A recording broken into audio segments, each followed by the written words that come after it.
are and a bit about themselves before I'll pick one of you to go first.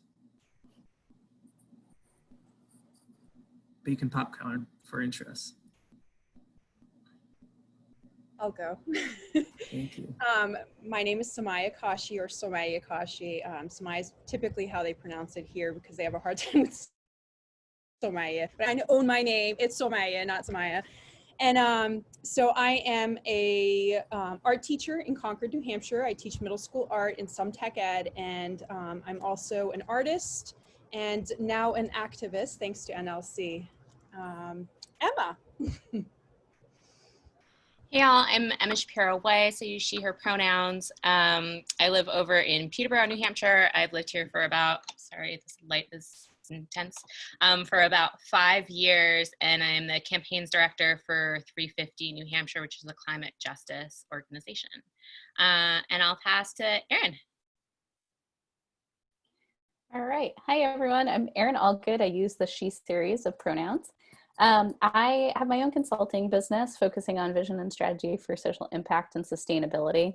And I'm based in Dover, New Hampshire. And I will send it on over to Erin. Hello, my name is Erin. I'm one of the chapter co-directors here. I use she, her pronouns, and I live in Portsmouth. And I was in the 2018 cohort and have been on the board ever since.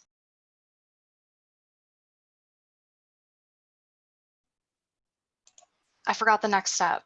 Okay, I'm gonna send over to Rachel, who is my co-director. Hi, I'm Rachel. I am Erin's co-director. I'm new to the position.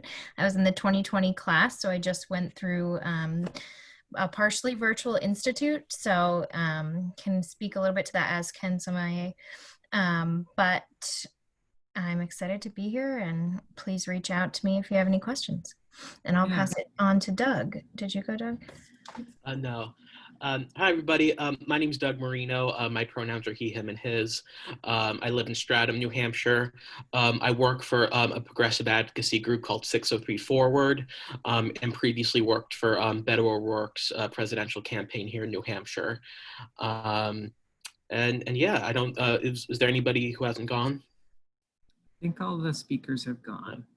And I just want to, before we get our presentations started, a quick note in case anybody does have to hop off before they're done, that applications, if you're considering applying, are due September 3rd.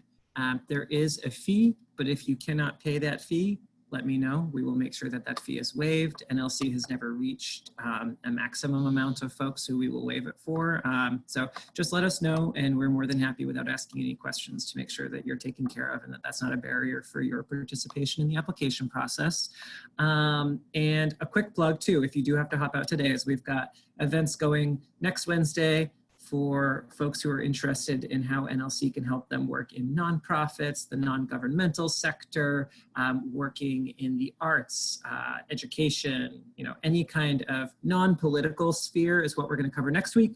And then on the 26th, we're doing the opposite. And so we're going to have a bunch of elected officials come and talk to us about how all these skills that you'll acquire if you're a Institute Fellow for NLC can help you in a whole variety of ways. But today, it's really just a more broad experience. People are going to paint their picture. And I'm really excited to hear that because we all really do have a pretty different experience throughout the NLC process.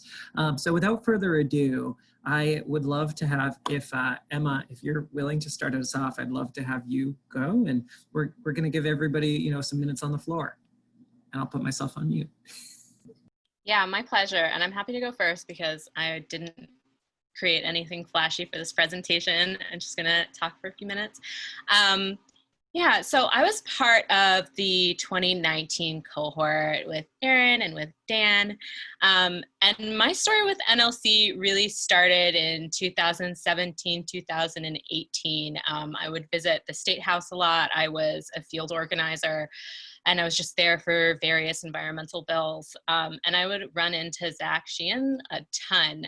And we were both young people that were involved in politics. So we got coffee one day and we were talking about how to do collaborative work together. And I remember him telling me at the time about NLC and telling me that he was a part of this like cool group of young people doing awesome things and how I should get involved. And I was kind of like, that sounds great, but I didn't really hear about it for a while after that initial coffee date. And then about 5 or so months later, I was in Minnesota and I was just doing some canvassing and I got an email saying that I was nominated for NLC, and I hadn't heard anything about it since I had talked to Zach previously. And then I got a call from him and he was saying, let's chat, let's talk about this. You probably have no idea what I nominated you for. And he was really kind enough to walk me through the process of what NLC was and why I should apply, and why I had been nominated. And I had an interview. I think Aislinn was on that interview.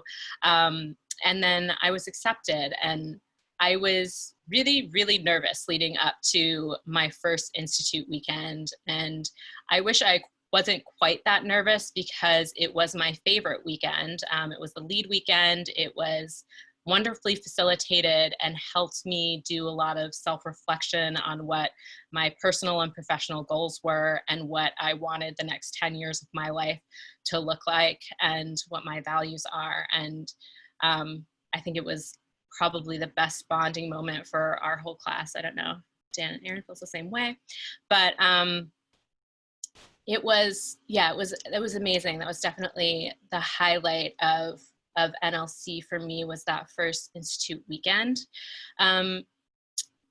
NLC was so great for me because I had this job in organizing, but I knew that where I was in the job that I had wasn't where I wanted to be. I knew I was looking for something else, and I knew at the time I wasn't really happy with my living situation.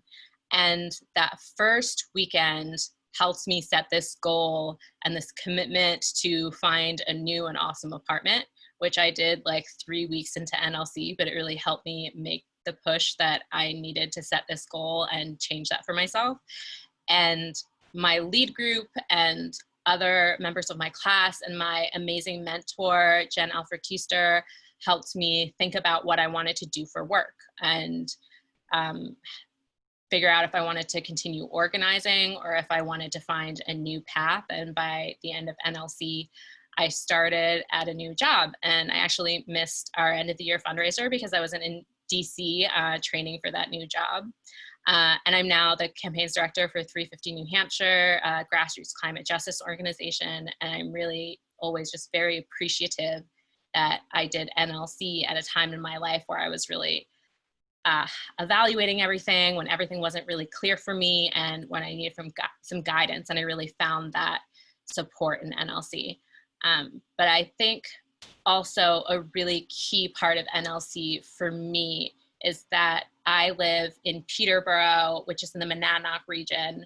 And for folks that don't live in the Monadnock region, you don't really see a lot of political activism or community over here, definitely not as much as on the Seacoast, or even as much as in Manchester and Concord. And NLC really helps open up this network of people and community that I am really happy to be a part of. So I am trying to get all of my Monadnock people to try to be a part of this too, and just widen this family as much as we can across the entire state. So that's me. I'd love to put my email in the chat. If anyone has any questions, can feel free to reach out to me at any point. Thank you so much, Emma. That was great. And I hope that you do get more people, as a Keene State alum, I hope you get more people from Western New Hampshire involved. I think that's a great goal for us. All right, I am going to popcorn over to Erin, if that's all right. Of course. Hello, everyone. It's so nice to be with all of you today. And I just also want to say that thank you so much for taking the time to come out and learn more about NLC. And I know that because you're here, you're really, really special folks, and really, really hope that you'll apply. I know that application process can be rigorous, so just get through it as best as you can. And don't leave it for the very last minute, or else Dan is going to have a stroke, I promise. Hopefully not, but just saying that. So I went through with Emma and Dan in 2019, and I like to tell people that NLC was one of the most transformative experiences that I've ever had in my entire life. I was also recruited by Zach, who I think Zach and I had met because he had reached out to me as a business to sign on to the campaign for the family-friendly economy, the paid medical leave bill, however many years ago that was now, probably 2018. And so that was how I met him at first. And then he nominated me for NLC, and then hounded me until I applied, which is what's happening to all of you right now. But because of his persistence, and he knew that I was going through a rough time in my life, and he knew that I was just kind of trying to figure things out for myself, that persistence really paid off, because I don't think if he hadn't been quite so persistent, I would have actually gotten my act together and submitted. I remember actually I was after I'd been accepted into the program, I was on my way to London at Logan Airport, and he was he was texting me and calling me to say, hey, you didn't finish all the acceptance paperwork, so you need to go do that. I was like, oh, good thing you did that before I got on that plane. So there's really and truly, that's just kind of a story about we have really, really good people who care so, so deeply about this program that they give up so many, many hours. So you see a lot of us here today who are on the board, or who are alumni who come out, time and time again to support NLC. And like Emma said, it's a really, really special community to be a part of, and you make friends for life. So when I went through the Institute, it was, for me, what I found the most valuable. I certainly learned things and that I hadn't learned before. I got some really good experience in terms of learning more about fundraising and communications and all these things that I had a little bit of experience in, but then it helped to solidify what I, just filled in some of the gaps. But one of the most valuable things I had was really meeting other folks within the progressive community who were doing really amazing things. We had folks come and talk to us from all sorts of different organizations that were doing amazing work, grassroots organizers. We had folks coming, from all sorts of different places. So it was one of those things. And then just meeting the folks within my cohort itself, it was a community of people that I had been really didn't even know that I was longing for, that sense of folks who really understood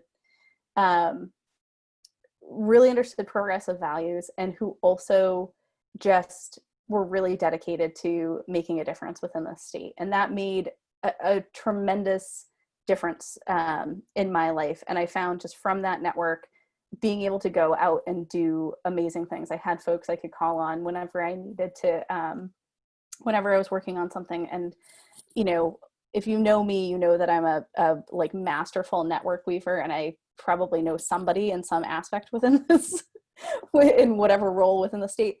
But this helped me to know even more people, and I've been able to make more connections for folks in so many different ways, whether that's helping somebody find a new job, or making a really important connection for somebody for their work, or maybe just because somebody was thinking about personally going in a different direction. I've been able to do that because I have this really amazing network here.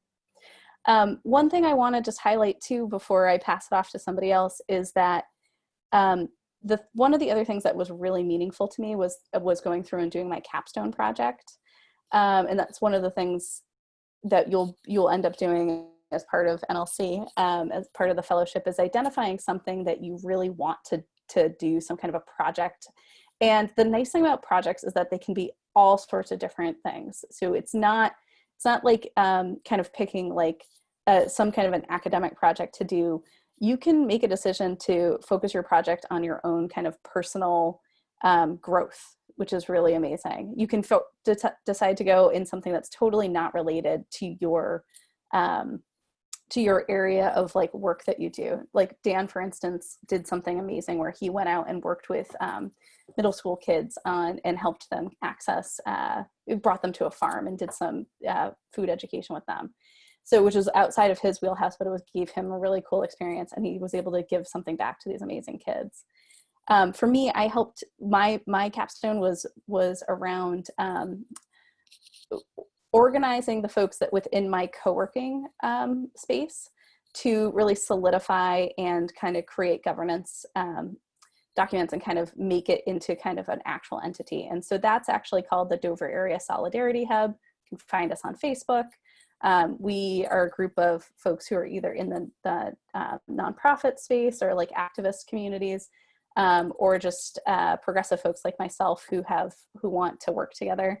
Not right now because of COVID, but we're creating this like really nice hub within the Dover area. So NLC really helped me to kind of like push that forward and to create all of the governance documents that we needed to be able to just kind of get that off the ground.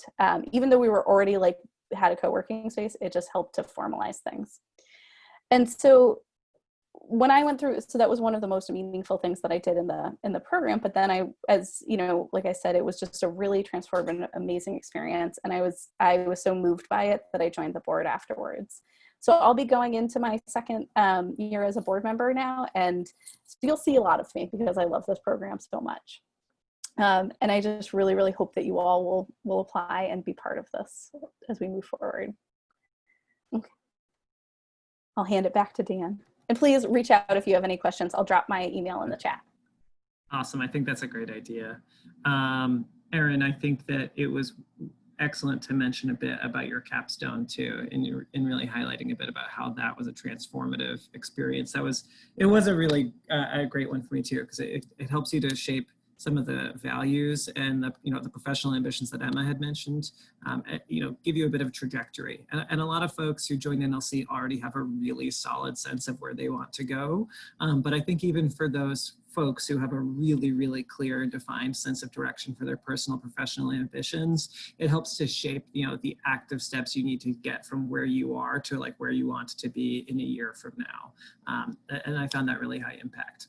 All right, I am going to switch it on over to Mr. Doug Marino. I'm saving Samaya because now I know that she has a presentation. Hi, everybody. I'm Doug. My pronouns are he, him, and his. I am from the class of 2018. And so my journey into NLC was kind of interesting. So I started, I've been involved in politics since I was pretty young. I started volunteering for my first presidential campaign when I was 11 for John Edwards. You may have heard of him because he turned out to be a dirtbag. I didn't know that at the time, but hindsight is 2020. So from age 11 on, I was really involved in like campaigns and different political things. And once I got to UNH, it was the same thing. I, was still involved in politics. I got involved with Bernie's campaign and then Hillary's campaign and so on and so forth. And during that time period, it was, between like 2016 and 2018, I started hearing a lot from my friends about this thing called NLC, and different people who I worked with in political circles, like Amelia Keene and Lucas Meyer and stuff, would keep telling me about it. And I'm one of those people where I'll verbally commit to something and I'll be like, yeah, I'll totally do that. That sounds great. But I need to be kind of like prodded a bit to actually do it. And so, over the course of probably like a year or so, my friends kept like bringing this up to me, like, you got to do this thing, like NLC, it's going to be really good, you're good, perfect for it, blah, blah, blah. And eventually I was like, okay, I'll, and then somebody nominated me and I applied. And to be perfectly honest, I didn't really know what to expect. I didn't have a lot of expectations going in. I knew that it was a great program because so many people who I respect went through it and were involved in it. So I knew that it was going to be good, but I really didn't know exactly what I would get out of it, to be honest. And as it turned out, it turned out to be, like others have said, a transformational experience for me. Because what was kind of interesting is over the years leading up to 2018, when I came into NLC, I sort of, at that point, I'd been, 7-8 straight years of kind of like volunteering on campaigns and doing, different political things. And after a while, you kind of get caught in like a bubble almost, and you start to get kind of a narrow view of what activism looks like and what like progressive work looks like. I just kind of thought of campaign work as the outlet for my activism.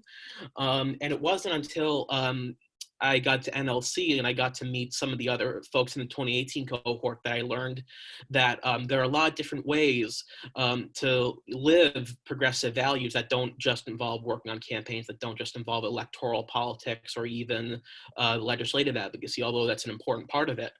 But I got to meet people who weren't necessarily involved in politics, but were still living out progressive values and fighting for these values throughout their lives. And I think a great example is that some of the capstones in my class, there was one person in my class, Pam, who did a really awesome capstone where she created like a bird watching group that was inclusive, because she noticed that bird watching communities in New Hampshire were largely white and elderly, and she wanted to create a space that was inclusive for people. And to me, it's like a perfect example of something that is not necessarily electoral or political in nature, but does move the needle forward and help make New Hampshire a more inclusive place for people. And so I really feel like NLC kind of opened up my eyes a little bit to other ways that I can be active and be progressive and that are outside of politics. And obviously I'm still involved in politics. It's what I do for work, but it's really kind of broadened my view of what being an active member in the community looks like, and has caused me to really try and push myself outside my comfort zone. I think that I really sort of became comfortable doing what I was doing with campaigns, and NLC is something that's pushed me to kind of think outside of the box and really kind of step outside my comfort zone and enter into spaces where I may not be as confident, or I may not be as used to, and really just embrace that and become comfortable with being uncomfortable and really use that as a way to grow. So for me, it was an experience that really opened my eyes to what activism can be. And on top of that, I met, obviously some unbelievably incredible people. I mean, my class was awesome, and the alumni who came before and the folks who come after who I've gotten to know have become great friends also. So it was a great experience for me both personally and professionally. I know before you apply, it kind of sounds like an abstract concept, like, oh, this is a cool thing you should do. That's how I felt too. I was like, oh, it sounds cool, maybe I'll do it. You should do it, because I think you'll find that it's going to be an even better experience than you thought it would be, and you're going to get more out of it than you thought you would. Thanks, Doug. That was really well put. I'm trying to make sure it's something that I latch onto something that each of you have said. And one of the things that I really personally resonated with was getting comfortable with being uncomfortable. I think that's really important in a progressive space to figure out how to do, because a lot of the work that we do, whether it is for politics, for an issue-based campaign, or if in my case, I'm a teacher, I work in the education sector, and it's really just figuring out how to know where to start with some of those difficult conversations and issues that we're addressing with students every day. So yeah, I really appreciate that. That's great. And without further ado, you can't see it, but I'm doing a little drum roll here, and it's really no pressure, Samaya. But I'm really excited so I should tell everybody who doesn't know this, that I kind of nerded out when I was sending these speakers. I sent, for people who don't know, Picha Kucha, it's like these 3 to 5 minute narrated PowerPoints where people say weird things, and they always have like a kind of weird or entertaining story. And so just to let everybody know that they're on equal footing, as the example I gave was titled "Slaying It Like Buffy During COVID-19." So this is like what the material I gave these guys to work with. I'm excited to see that anybody put something together. It wasn't expected, but it's very appreciated. Yeah, and I'm excited too, Samaya, to have you go last, because you really did have, you know, the most recent experience where, you know, most of your institute was virtual. And that is something for all of you who are considering applying now. 2021 will be a virtual institute. That's, you know, a new decision that was made in the last week. And from what I've heard, it was still incredibly high impact for people who went through that. And we're not entirely certain, I think, how that will be facilitated yet. It will be different, but I'm really excited to hear a bit about, Samaya, your experience, and then yeah, we'll go from there. So anywho, yeah, I'll put myself on mute. So I'm gonna share my screen. All right. And Samaya, just to correct, to make sure I get this right, you're an art teacher, right? I am, yes. Sorry, Okay. what am I doing? I'm hitting the wrong things. I am. I'll go all into that. Hold on. Okay. How do you? Cool. I see your screen. All right, but this whole little bar should not be here, and I'm trying to figure out why. Oh, I am not Mac. I'm not Mac savvy. Is there a button in the bottom right-hand corner? That's where PowerPoint is in Let me see. PC life. Oh, don't worry about it. I'm just going to leave it as is. Let's not. Okay. So does everyone see me and my slide thing, right? Okay. Yeah. So backstory on who I am. So my name is Somaya, she, her, hers, and I am Iranian American. So my parents both came here in the late 70s from Iran, and I was born here. My parents met here and I was born here. So I lived the majority of my life here in the United States, but I did have some years, some formative years that I lived in Iran as well. So I'm fully bilingual. Prior to all of this, I'm an art teacher. I'm an artist. Wasn't doing anything particularly like mind-blowing, just kind of chugging along in life, and pretty much thought I had it all figured out. And then in a couple years ago, I had a coworker of mine around a table, lunch table, turn around and ask me, do I eat rats in my culture? And yes, and that wasn't even the worst part. That experience, I don't know why, of all the experiences I've had, I mean, I've gone through 9/11 here, I've had all sorts of, you know, things happen to me, but for some reason, this one, it was the one that really stuck out for me and really bothered me the most. So I'm probably the only teacher. There's another one now they just hired, according to the principal at the high school. There's 2 people of color now as teachers in Concord School District. But I was it for quite a long time, and I really didn't think anything of it. I really did not notice my own difference until this recent event. So when a teacher had asked me if I wanted to eat rats in my culture, my response was I didn't really want to interact with this person anymore. This was one among many comments that really bothered me. And so my response to my coworkers is, I'm going to have lunch by myself. I just really don't want to interact with this person. And that blew up in my face, where basically they said that that I was making it uncomfortable for everybody. It's so ridiculous. And anyhow, people started ghosting. It got really bad. It got so ugly to the point where I walk into work and nobody would talk to me, and I'd walk out.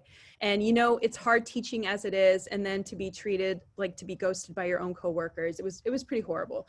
So I went through a year of a lot of crying, and in response, I decided to create an art piece. This was sort of my way of getting my voice back from that experience. So, let's go. Nope. There you go. So I had learned about the artist JR. He's this incredible artist from France. He does these huge portraits of people, and he plasters Paris and all over France illegally. I did not go illegally, by the way. I went through the legal channels. But he, in 2000, I want to say 11, 13? I apologize. I can't remember the exact date. He had gone this huge amount of some money, and basically he decided, you know what, I'm going to put this forward, my idea, and allow other artists to do the same thing. I'm going to give them the platform essentially and the recipe to how to do this. So when I had seen this and I had talked to the Multicultural Festival, I talked to them. I said, I really, really want to do this. And so I got my students who were now high school students. So I teach middle school, but my kids had gone off to high school. I totally brought them into the fold and said, hey, I want to do this portrait project in Concord. I want you guys to interview. I'm going to have a list of questions. I'm going to have you interview Concord residents, and then I'm going to take their portraits. And so I photographed, and my students interviewed over 100. It was like 130, 140 residents.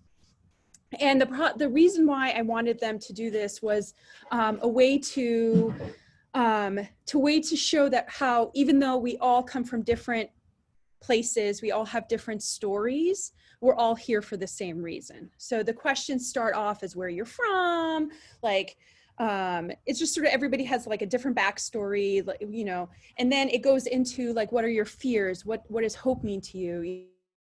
You know, and so when it came down to like the basic human emotions, like everybody was scared of the same thing. They were scared of being alone or scared of dying, or and it didn't matter if it was like a 5-year-old girl or a 95-year-old man, you know, it was like really literally the same responses. And my students who had this, you know, I sent them along and they had their phones and they were recording these interviews.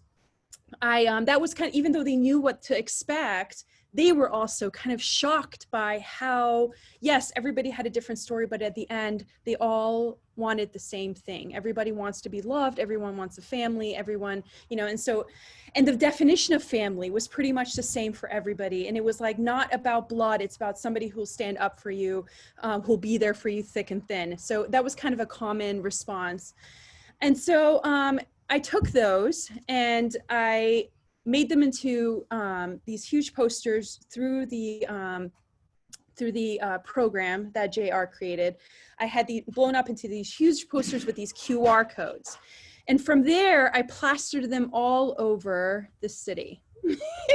So they were all over storefronts in downtown. They were on brick buildings. It was a whole thing. It spent months getting, you know, the right, you know, having to find the right people to talk to and getting the permits to do all of this. And I almost broke my ankle at one point. Anyhow, it was not without a lot of tears. And then what was great about it is through the whole experience, as I'm starting to get, you know, I was on front page Concord Monitor, all of a sudden, you know, my coworkers are coming into work and they walk in and they're grabbing the paper. And there I am on the front page explaining my experience, not saying specifically who or where it happened, but hearing basically the story and how, and what I decided to do with that energy. And suddenly I like got myself back. Like I felt like I had a voice again, where I felt the year before, I felt really like alone and sad. And it was just, I felt a loss of power. And suddenly I felt different. And then when I did this, it was just a completely like eye-opening experience. I finally found a community. I felt like I had something to say. And so from there, it became national news. That was great because I was at work when I found this out. So I was like, guess what, guys? I was in national news. So I do have to say, through the whole thing, I sent mass emails like, guess what? I'm in front of Concord Monitor. Guess what? US News picked it up. So I did a lot of self-promotion and people were a little nervous around me. I'll be honest with you. Now they're less apt to make inappropriate comments to me or ghost me out. But anyhow, then in the midst of all this, oh yeah, I forgot to say this. In the midst of all this, Zach, that everybody's talking about, Zach had approached me and I had photographed him and interviewed him. And he was like all like googly eyed at me. And I honestly thought he was hitting on me and I was not sure what was going on. true story, to the point I turned to one of my students and was like, do you think he's hitting on me? Like, what is happening? So anyhow, I don't think Zach knows this. So I was totally freaked out by him at first, because he was so like, he was like emailing me like, hey, I want to talk to you. Let's meet for coffee. And I was like, oh my God, what is this guy going to do? And then I thought I was getting like roped into a cult. That was my second. So anyhow, I had no idea what NLC was. I'm not like one to be politically active. Like, I've been to protests all my life. My parents were really politically active as a child, but I was like, I'm an art teacher, and I was like happy doing that. And then I got pulled into that. And then I was pulled into a podcast. People wanted to know more about my story. And then, yeah, so I joined NLC in this midst of this going on. I joined NLC, not knowing really much about anything, and not being terribly politically active aside from doing this big project. And I have to tell you, it was transformative. The experience made me meet other artists, other people who were active as well. So I did another project called We the People with the artist Thomas Devaney during election season. And so we did a project together then. And I was interviewed on Chronicle. That's a really bad picture of me, but I was interviewed for Chronicle. I mean, by the way, all through this experience, like coworkers are like, oh my God, that's amazing. Like congratulating me in the hallway, including the person who asked if I eat rats in my culture, was like congratulating me, like the first person to congratulate me through these steps. So it's pretty funny. Anyhow, and then this took another resurgence. The Rochester Museum of Fine Arts wanted to put this up. So this got a second life. The posters got a second life at the museum. So that was really cool. So kind of roping into what NLC has given me.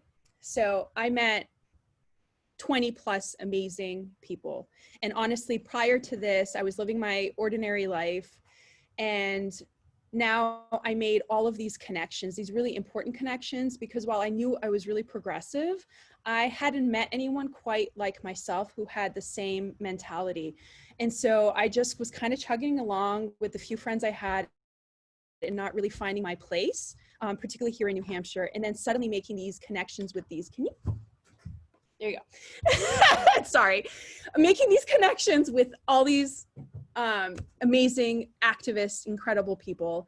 And from that experience, I built this confidence in myself to have these really, really uncomfortable conversations that I continue to have with people, whether it's in my school district talking about racism, or dealing with my own town and the politics within my own town, things that I would never have been involved in before. Suddenly I am now top voice, talking and putting it out there, and arguing and losing friendships and gaining friendships, and meeting the right people and meeting some pretty amazing people. And it's sort of carved out a path for me. So I've been connecting with other artists, other art schools, other organizations, and dealing with some of these current issues from racism, sexism, homophobia, like all of these things. And I'm sort of working on different projects with different organizations. I've got another one coming up with Kimball Jenkins. We got a huge grant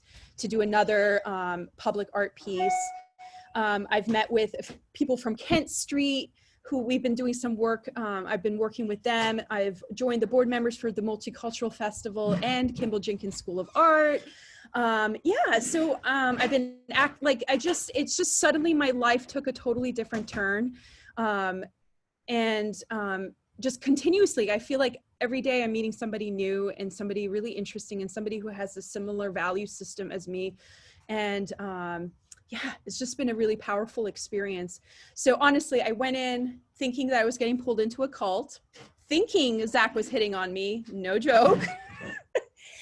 And now, like, my life has been transformed. I have been in book groups and I'm learning, I'm reading so much, a lot of really, great, important, awesome books, and just really getting myself more educated to become a better advocate for my community and for the state of New Hampshire, whether it's within the arts or education, wherever I feel like I have a voice, I'm speaking out.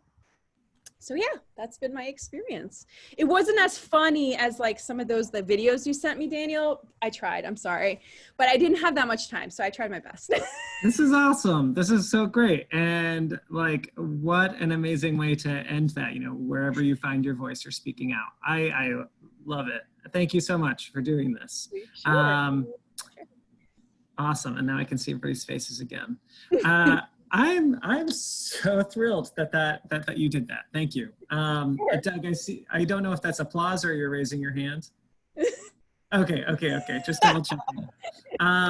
Okay, that was great. And you know, you fulfilled my Picha Kucha dream. So thank you. Now we'll be more organized for next year. However, I know that we're also kind of coming towards the top of the hour here. I want to make sure that we've got a couple of minutes for folks who might have questions. So, you know, Jackie, Trevor, Rosa, yes, Rosa's still here. Sorry, I'm just trying to make sure. Do you have any questions that you have, you know, kind of floating around about what NLC might be like? Because this is an open forum really for you. I have a couple questions, if that's okay. Yeah. So well, first of all, thank you all for sharing all of that. It already answered a lot of the questions I had and echoed a lot of Erin's, this is awesome, like you'll meet so many great people. So, but you know, each of you kind of said a little bit about, I think Doug especially said something about it's this abstract concept, it seems like, but it's a good decision, so do it. And that's definitely the vibe that I've been getting from all of this. But so especially because this cohort would be virtual, what does the time commitment look like, and when would we know sort of what, you know, days it is, or you know, just that sort of thing in order to plan for being able to commit to it? Sure. I will give a quick and dirty answer, and if Sam and Sean want to expand on it, then that's great too, because they're overseeing curriculum. But it's one full weekend a month, 8 a.m. to 5 p.m. is the standard weekend. It's not always like the first weekend of the month, because in the past we've had people actually traveling nationally to come to facilitate some of these sessions. But with the virtual experience, you know, Sean, actually, you also just finished in 2020. So in addition to Jackie's question about, you know, how you imagine the structure might be facilitated, can you just briefly share a little bit about, you know, how it was facilitated virtually this year?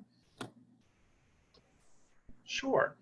And so this year, the virtual setup, so it changes a little bit. So because we did in-person and virtual. So in person, it really was like an 8 to 5 or 9 to 5 kind of full day of programming. When we switched to virtual, it kind of broke up a little bit more. It was still like over the course of a full day, but it was kind of sessions. So you'd have like an hour and a half session, then we'd take a little break, then we'd have another session, because sitting in front of, as many of us have learned, sitting in front of your computer on Zoom calls for 8 or 9 hours a day would be a daunting task for even the most patient person. So it's broken up a little bit more, and at certain points, the national organization also supplemented some of the programming with kind of webinars that you could watch as you were able to, or programming during the weeknights. And probably actually one of my favorite experiences from this past year was actually our diversity, equity, and inclusion training, which brought us together with folks from other chapters around the country. It was kind of a centrally coordinated event. And so we were able to kind of meet folks from other Arkansas and kind of the Bay Area of California, because they were all participating in the same training as well. And there is, I think, a little bit of flux about how exactly this will work this year with everything being remote, because there are some changes to how the Institute was going to work in general. And so they're trying to kind of work that into the remote aspect of things as well. But basically over the 5 weekends, with the exception of the lead weekend, which is the same kind of programming and concept for everyone, the Saturday aspect of the programming would be kind of locally focused. So we're kind of looking at coordinating and bringing in presenters and speakers who live and work and act in New Hampshire, to talk about kind of the theme of the weekend. And then the Sunday will be kind of more coordinated by, or at least facilitated by, the national organization. And we would be working with almost kind of like a workshop to kind of help develop some of the skills that you're learning about. And again, there'll be kind of supplemental work or supplemental opportunities throughout kind of the entire institute, kind of brought forward by the national organization as well. And I don't know if Sam has anything else to add, or even Sierra or Rachel, if you know anything more about what that's supposed to look like. Yeah, I was just going to echo a lot of that. And Institute happens on a particular weekend of the month. As far as what days those are going to be, we don't have the definitive answers yet, but we just submitted our request to the national organization, and we're hoping to hear back soon. Traditionally, we always know by the time we do interviews and finish screening the applications. So by the time you actually go through the process and have to are deciding whether or not to be part of the class, we obviously have those dates so you can clear your schedule in advance and confirm your availability. There's some, traditionally, as Sean mentioned, some like supplementary programs, and there's like a capstone you can work on outside of our institute weekends. And it goes beyond the program. And there's also like socializing, but traditionally the program largely extends to those institute weekends of Saturday and Sunday once a month. And one thing I'll add is I think what they're trying to do as well with the kind of national coordination is, or at least I think this is actually independent of that, but the NLC chapters in the Northeastern region are trying to coordinate together to kind of have the same institute weekends, because there's kind of there are like 4 or 5 sets of options for institute weekends over the course of the spring. And so I know there are kind of emails with kind of the Vermont chapter, Central New York City, I think Rhode Island, Maine, a few other chapters, to try to get us all on the same weekend. So when we have those programs where we're meeting with NLCs from other chapters, or working with other chapters of NLC, we'll meet people who are local in the far more, a little broader than just New Hampshire, but in the local sense. So you'll meet people who are in a neighboring state instead of necessarily people who are on the other side of the country. So there's kind of a stronger chance that you may, especially if you lived in the Peterborough area, you may have a better chance of interacting with someone from NLC Vermont, and that connection could be really useful if you're trying to do something that kind of crosses the 2 states. So I think that's if that works out and that pans out that way, that's a huge benefit that will come to us for this year as well. Yeah, thanks, Sean. Jackie, I know you said you had a couple more questions, but I just want to elaborate on that aspect too. I think it's actually an advantage that some of this is going to be facilitated virtually through national right now, because in previous NLC institutes, it really has been hyper-focused on the state of New Hampshire. But I don't know if all of you are from New England, but as you all live in New Hampshire now, you can clearly see, our movement between Massachusetts, Vermont, and Maine alone, not just to include then, the other New England states and the Mid-Atlantic, is pretty extensive. Like our relationship and opportunities to network with them is important. And so we've been trying really hard to be conscientious about that here in New Hampshire for our own chapter. But, the more and more opportunities that we have to expand beyond our borders, I think is going to be a really cool opportunity for us this year.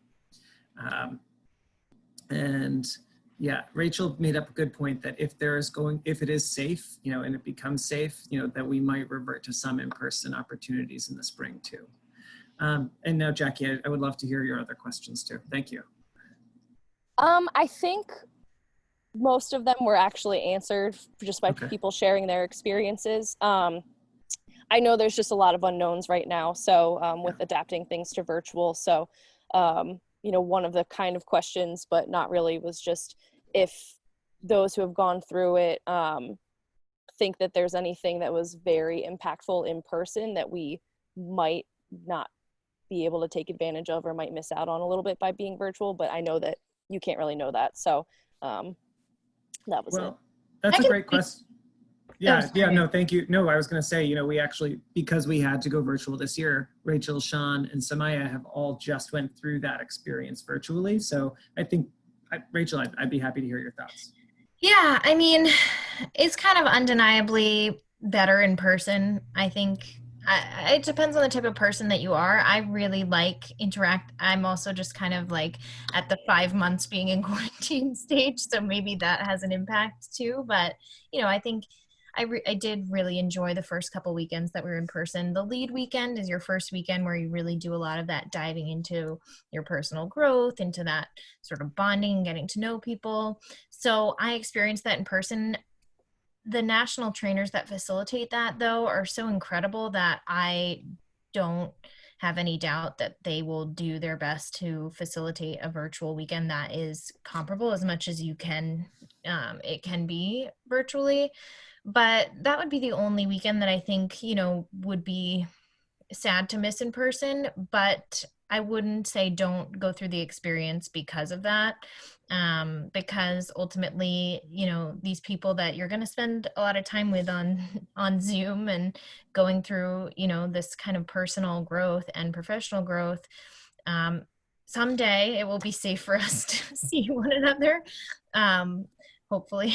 And we'll have a lot of events and we'll make up for lost time. And, there's the alumni connection that you do make and keep meeting people even after your experience. So the in-person connection won't never exist. You will get that. But I think, the national trainers and Sam and Sean are amazing, as well. So I don't doubt that you're just going to have an amazing experience virtually, and maybe something crazy will happen and we'll be able to meet in May or June in person and round out this, institute with that. But either way, you're going to have a good experience. Yeah. I would And just Rosa- add one thing too. Just working so closely with, so NLC, just like as a 30-second overview, because we don't have a lot of time, is all volunteers except for 6 full-time staff at the national level. And those 6 full-time staff members I have no idea like the number of hours that they've put in since COVID started, but they have been nothing short of amazing in all aspects. They have just killed it. We just had a virtual national convention that I felt like I was in person, like with all my friends around the country. It was amazing. And I say that as just a volunteer of this organization. I have felt completely supported by them, and I truly have no doubt that this will be an amazing experience, even though it will be virtual. So hopefully that helps to crush any doubts or anything like that. But I'll be happy just to see people, even if it's on a computer screen, because I live alone. So. I just want to piggyback because Rosa brought up a good point that for folks who are site bound and don't necessarily have transportation to Concord, even if we do have in-person opportunities, Rosa, and you wanted to, meet but had some kind of limitation regarding transportation, because we have folks who are coming from the North Country or are coming from far out west. If there are financial limitations to your travel, again, I can't imagine that for this year there won't be a virtual option for everything, but for folks who, maybe would want to travel but otherwise couldn't for financial reasons or whatever else, NLC does have funds to help support that. We haven't had to take advantage of that in the past, but we have the opportunity to put people up in hotels, for example, because some states are a lot larger than us and people are driving pretty far to participate in NLC. So we'd like to make sure that, folks who are driving 4, 5, 6 hours don't have to do that on Saturday morning, drive home Saturday night, and then come back for the 8 a.m. session the next day. So even if it were in person, if you are accepted and choose to participate, then we make sure that folks are taken care of. The plan right now is for the whole thing to be virtual. Yes. Yeah, I'm very what if. Thank you, Sierra. But thank you for making that point, Rose. I think that's an important thing for us. I think as we go through this next year fellowship, I think we're going to see that there's just so many benefits to being able to do it virtually. And just the fact that there is no travel time makes a big difference too. And just that being said, we're going to have a lot of ways to make the connectivity and just that like building that camaraderie amongst the group. There's going to be a lot of attention built, put towards that. So we're going to make it feel like we're in person as much as possible. Awesome. The driving was rough, particularly for Emma. Yeah, we had a lot of folks from Dover and, you know, the Seacoast carpooling, so it wasn't so hard for us. All right, I know that we're at time, but I'm happy to stay on. Are there any pre-existing questions that haven't been asked? Trevor, Rosa, Jackie, just want to make sure you all get your everything's hit if you need it. Okay. I see silence, I see smiles. So I want to know, so with me, because I am low income, but I'm kind of like waiving the fee. Yep. If I should go ahead and fill out the application, or just wait until I get the okay for it. So we have to submit our request for that by this Friday. So I'm going to do that in the next day or so, and I'll reach out to you probably either Friday or Monday, and we can go from there. I don't know. I think there might be something specific that you need in order to submit it. So I'll reach out. It's just a special it's just a special hyperlink. And just so you know, Rachel, not to correct you, it's our merit-based waivers that are due this week. Our need-based waivers extend. So Rosa, if you email myself or Rachel or Sierra, we'll make sure you're taken care of. I think Erin had also said that she'd make sure. So if you email any of us, we'll make sure you get the link. Got it. Thank you. Yep. Anything else? Okay. Yeah. All right. Perfect. Well, I'm going to toss my email in the chat as well. And I would encourage all of you, if you haven't already, to begin your applications over the next couple of days. If you haven't taken a peek, it does take some time. I don't want to say it's intensive in the sense that you should be intimidated by it, but it takes some time, and I would make sure to set aside at least an hour or so to get that all done. It's always better to be a little bit more thorough on this kind of an application. I think that, if you need it, you all should probably have my cell phone number at this point too, via the emails that I've been sending out to nominees. So feel free, that's my personal cell phone. So feel free to call or text if you need anything. And like I said, I'll make sure that you're taken care of. And we do have those 2 other events coming up over the next 2 weeks. There are also national calls around the lunch hour every Wednesday. So it's been great having you all on the line today. We didn't actually have any ice cream. I didn't see a single person with it. And this was technically based on Rachel's social media post, supposed to be an ice cream social. So I'm gonna go have a bowl of ice cream, and I hope you all can do the same and enjoy a dessert of preference.